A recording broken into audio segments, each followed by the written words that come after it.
Strong people are never the problem. It's always weak people.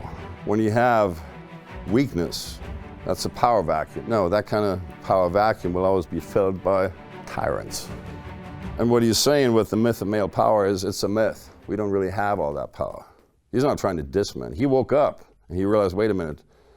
Then he changed his tune quite a bit. All of a sudden there were a lot more men coming to his seminars, a lot fewer women. Yeah, he lost a lot of his business because of it. Because women didn't want to hear the inconvenient truths. Now here's an inconvenient truth. Men do not have the power. They don't have the longevity. They don't have the respect. And you need to look no further than TV shows and movies. Now they're trying to do this woke Hollywood elite who's totally out of touch, that lives in ivory towers in $20 to $50, $200 million villas somewhere in the Hollywood Hills with their pedophile friends. Epstein didn't kill himself.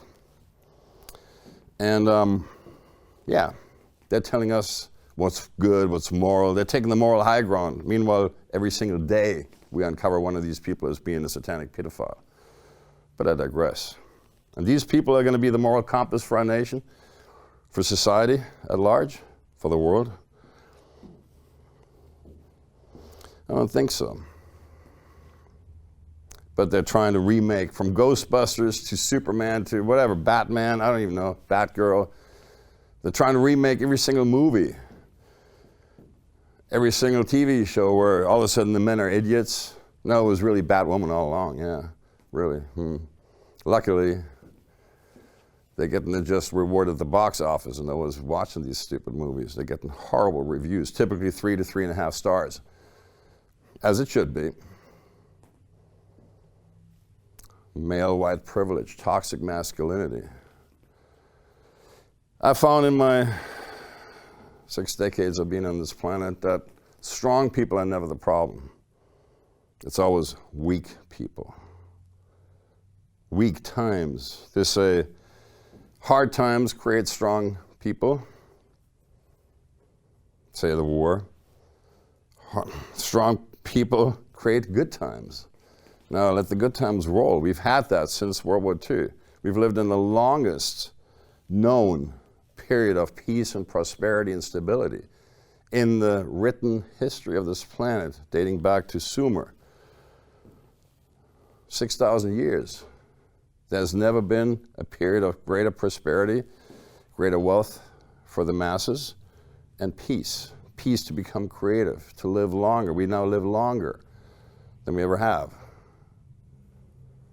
But as I say, you know, when people live in good times, they don't realize what they have. They're getting it all.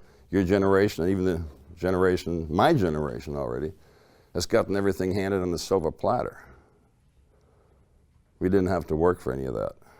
I'm not talking about the sense that Obama said, you didn't build this. No, we fucking did build this. The government did not build shit. We built this. I built my business, okay? And we worked our asses off. This wasn't handed to us, but as a generation, you get handed everything. Peace, prosperity.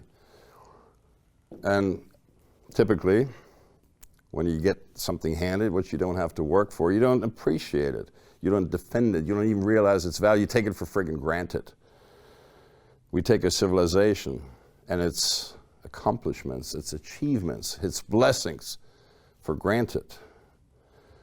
Now understand, this civilization, Western civilization, much maligned, much criticized, may have its flaws, but I challenge you to find a better system during the last 2,000 years anywhere on this planet.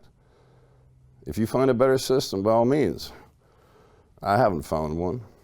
And who built this wealth that we're all, you know, profiting from? This peace and prosperity. Who built this? Our grandparents, essentially, and the generations before them. In my generation, it's my dad, because I could be your father. Most of you are in your 20s and 30s. I'm just about over 60. So, yes, I didn't have to work for the first couple of decades. I led a blessed life of school, and it created good times, and it created soft people, weak people. What happens during weak times? Think of the time between the two world wars. In Germany, it was an infamous Weimar Republic. When you have weakness, that's a power vacuum. And a power vacuum, nature abhors a vacuum, needs to be filled by what? A power vacuum will be filled by what? Power. And that power is not authentic or constructive or benevolent power. That's not King Arthur. That's not the once and future king.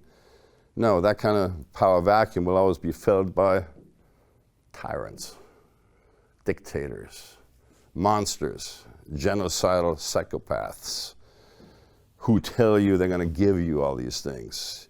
You don't have to work for it. We'll give you.